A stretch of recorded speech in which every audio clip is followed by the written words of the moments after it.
अस्सलाम वालेकुम दोस्तों, welcome to my organic plants garden.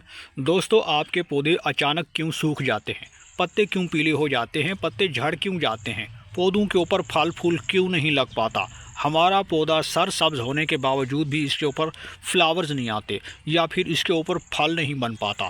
तो आज की इस वीडियो के अंदर हम इस ऑर्गेनिक लिक्विड फर्टिलाइज़र का इस्तेमाल करके अपने पौधों की मिट्टी के अंदर नेचुरली ऑर्गेनिकली एनपीके की कमी को पूरा करेंगे। तो इस फर्टिलाइज़र को कैसे बनाया है, कैसे अपने पौधों पे अप्लाई करना है, कब कब अप्लाई करना है, कौन से पौधों में आप इसका इस्तेमाल कर सकते हैं, मुकम्मल जानकारी के लिए इस वीडियो को आपने एंड तक देखना है ताकि आपको मुकम्मल मालूमात मिल सके। और अगर आप हमारे चैनल पे नए हैं और आपने अभी तक चैनल को सब्सक्राइब नहीं किया तो जल्दी से भाई के चैनल को लाइक कर दें, शेयर कर दें, सब्सक्राइब कर दें और बेल आइकन के बटन को प्रेस कर दें ताकि गार्डनिंग से जुड़ी जो भी वीडियो अपलोड हो तो उसका नोटिफिकेशन आप तक पहुंच सके। तो चलिए दोस्तों, वीडियो को शुरू करते हैं।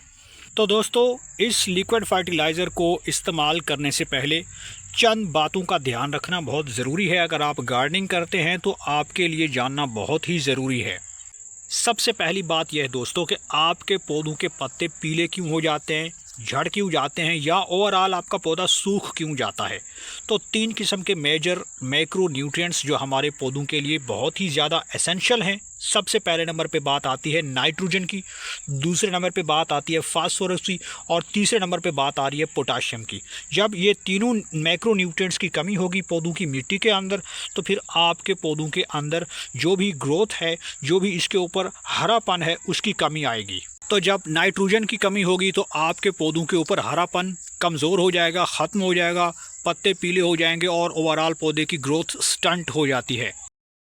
लेकिन जब दोस्तों फास्फोरस की आपके पौधों की मिट्टी में कमी होगी तो फिर क्या होगा कि पत्ते रेडिश पर्पल हो जाएंगे, साथ में आपके पौधों की ग्रोथ स्टंट हो जाएगी, साथ में रूट डेवलपमेंट ख़त्म हो जाएगी, पौधे के ऊपर फल फूल लगना रिड्यूस हो जाएगा, कम हो जाएगा। तो ये सब इसी वजह से होता है। इसी तरह अगर पोटाशियम की कमी होगी पौधों की मिट्टी में तो फिर इससे आपके पौधों की जो स्टेम है ये वीक हो जाएगी, कमज़ोर ग्रोथ होगी, पौधे की ग्रोथ वैसे ही रुक जाती है। और साथ में बड़ा मसला पेश आता है, आपके पौधों के पत्तों के अंदर नेक्रोसिस शुरू हो जाता है। अब ये नेक्रोसिस क्या है? तो पौधों के पत्तों के जो टिश्यूज़ होते हैं उनकी डेथ हो जाती है, यानी कि आपके पौधों के पत्ते मरना शुरू कर देते हैं। तो दोस्तों, इस तरीके से आपके पौधों की ग्रोथ रुक जाती है। अब अगर इस तरीके से एनपीके की कमी हो गई है, नेचुरल एनपीके की, तो आपने इस तरह का ये लिक्विड तैयार करना है जिसके अंदर नेचुरली एनपीके मौजूद है और साथ में ये एक बेहतरीन एंटी फंगल के तौर पर भी काम करता है। ये आपके पौधों की जड़ों को मजबूत करता है, पौधों की जड़ों के अंदर कीड़ों को, फंगस को और मुख्तलिफ़ किस्म की बीमारियों को भी ख़त्म कर देता है। तो ये चीज़ कैसे तैयार हुई है? तो दोस्तों, इस तरह का लिक्विड फर्टिलाइज़र बनाने के लिए आपको चाहिए नीम केक। ये नीम खली है और ये एक बेहतरीन एंटी फंगल के तौर पर भी काम करती है और इसके अंदर नाइट्रोजन, फास्फोरस और पोटाशियम भी मौजूद है, साथ में दूसरे एसेंशियल न्यूट्रिएंट्स भी इसके अंदर मौजूद होते हैं। तो इस लिक्विड को बनाने के लिए आपने किसी भी ग्लास के अंदर पानी लेना है और पानी लेने के बाद इस तरह का जो नीम केक होता है उसका एक टुकड़ा उठा के आपने पानी के अंदर डाल देना है और इसको आपने 24 घंटे के लिए शेडी एरिया में रखना है। तो इस तरीके से 24 घंटे के बाद ये फर्टिलाइज़र आपका तैयार हो जाता है जो कि ऑर्गेनिक लिक्विड फर्टिलाइज़र है। तो दोस्तों, ये नीम खली आपको किसी भी गार्डनिंग स्टोर से आसानी से मिल जाती है। इस तरीके से आप आसानी से अपने पौधों के लिए खाद तैयार कर सकते हैं। अगर आपके पास ज़्यादा बड़े पौधे लगे हुए हैं, गमलों के अंदर लगे हुए हैं जिनका साइज़ काफ़ी ज़्यादा है, तो उसके अंदर आप 1 या 2 लीटर तक भी ये लिक्विड फर्टिलाइज़र तैयार कर सकते हैं। अब इस तरीके से ये लिक्विड फर्टिलाइज़र तैयार करने के बाद आपने करना ये है, आपने मज़ीद कुछ इस तरीके से पानी लेना है दोस्तों, तकरीबन ½ लीटर पानी आपने लेना है। और उसके बाद आपने करना यह है दोस्तों, हमारे पास यहाँ पे जितना भी ये लिक्विड फर्टिलाइज़र है उसको आपने कुछ इस तरीके से इस पानी के अंदर डाइल्यूट कर देना है और इसके अंदर आपने डाल देना है। तो यहाँ पे ऐड करने के बाद दोस्तों, इस तरीके से हमारे पास ये बेहतरीन organic liquid fertiliser plus organic fungicide तैयार हो जाता है। तो दोस्तों, अब बारी आती है कि इस ऑर्गेनिक लिक्विड फर्टिलाइज़र को हम किन किन पौधों में अप्लाई कर सकते हैं। तो इसे आप हर तरह के पौधों में अप्लाई कर सकते हैं, चाहे आपके पास आउटडोर प्लांट्स हैं, इंडोर प्लांट्स हैं, या फिर अगर आपके पास वेजिटेबल प्लांट्स हैं या फ्रूट प्लांट है तो उसके अंदर भी आप इस्तेमाल कर सकते हैं। लेमन के पौधों में इस्तेमाल किया जा सकता है, जितने भी सिट्रस के पौधे हैं उनमें आप इस्तेमाल कर सकते हैं, या ऐसे पौधे जिनके ऊपर सब्जियां सूख जाती हैं, फूल गिर जाते हैं, या ऐसा पौधा जिसके ऊपर फल फूल नहीं लग रहा, तो ये ऑर्गेनिक फर्टिलाइज़र इसी तरीके से तैयार करके अपने पौधों की मिट्टी में डायरेक्ट अप्लाई कर सकते हैं।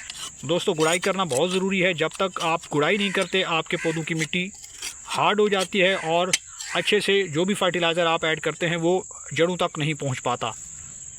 गुड़ाई करने से आपके पौधों की मिट्टी के अंदर फंगस नहीं लगता और साथ में आपके पौधों की मिट्टी के अंदर जो जड़ें होती हैं वो अच्छे से इनटेक कर लेती हैं न्यूट्रिएंट्स को और अच्छे से उनकी ग्रोथ चलती रहती है। अब दोस्तों हमने इस ऑर्गेनिक लिक्विड फर्टिलाइज़र को अप्लाई करना है। इसके अंदर मौजूद नाइट्रोजन से आपके पौधों के ऊपर ज़्यादा से ज़्यादा नई पत्तियां लगना शुरू हो जाएंगी।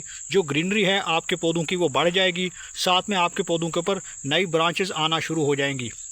तो इस तरीके से मैं अपने 12 इंच के गमले के अंदर इस तरीके से ये तकरीबन ½ लीटर से थोड़ा ज़्यादा है अप्लाई कर दूंगा। तो अगर आपके पास ज़्यादा बड़े ग्रो बैग के अंदर या फिर गमलों के अंदर पौधे लगे हुए हैं तो उनमें आप 1 से 1.5 लीटर भी ये इस्तेमाल कर सकते हैं। इस तरीके से पौधों की मिट्टी के अंदर फास्फोरस की कमी पूरी होगी। फास्फोरस से आपके पौधों के ऊपर जो पौधों की रूट डेवलपमेंट है उसमें इजाफा होगा और फल फूल ज़्यादा लगेगा। तो इसमें मौजूद फास्फोरस से आपके पौधों के ऊपर ज़्यादा से ज़्यादा फ्लावर्स लगेंगे और फ्लावर से फ्रूट भी बनना शुरू हो जाएगा। इस फर्टिलाइज़र के अंदर पोटाशियम से आपके पौधों की ऊपर जो इसका हीट का या स्ट्रेस का जो असर होता है वो कम होगा और आपका पौधा वीकनेस से बाहर आएगा और इसके ऊपर जितनी भी टहनियाँ हैं या जो ब्रांचेस सूख चुके हैं वो दोबारा से हरी होना शुरू हो जाएंगी और पौधे को पावरफुल बनाएगी। इसे दोबारा कब अप्लाई करना है तो कोशिश करें कि आप 15 दिन के वक्फे से इस फर्टिलाइज़र को दोबारा इस्तेमाल कर सकते हैं। इस दौरान आपने कोई दूसरी फर्टिलाइज़र पौधों में ऐड नहीं करनी वरना ओवर फर्टिलाइजिंग होगी और आपके पौधों की जड़ें वैसे ही सूख जानी है। तो कोशिश करें कि इसे आप एक मुनासिब वक्फे से ही इस्तेमाल करें। तो उम्मीद करता हूं कि आपको ये वीडियो पसंद आई होगी। वीडियो पसंद आई तो वीडियो को लाइक कीजिए, शेयर कीजिए और भाई के चैनल को सब्सक्राइब कर दीजिए।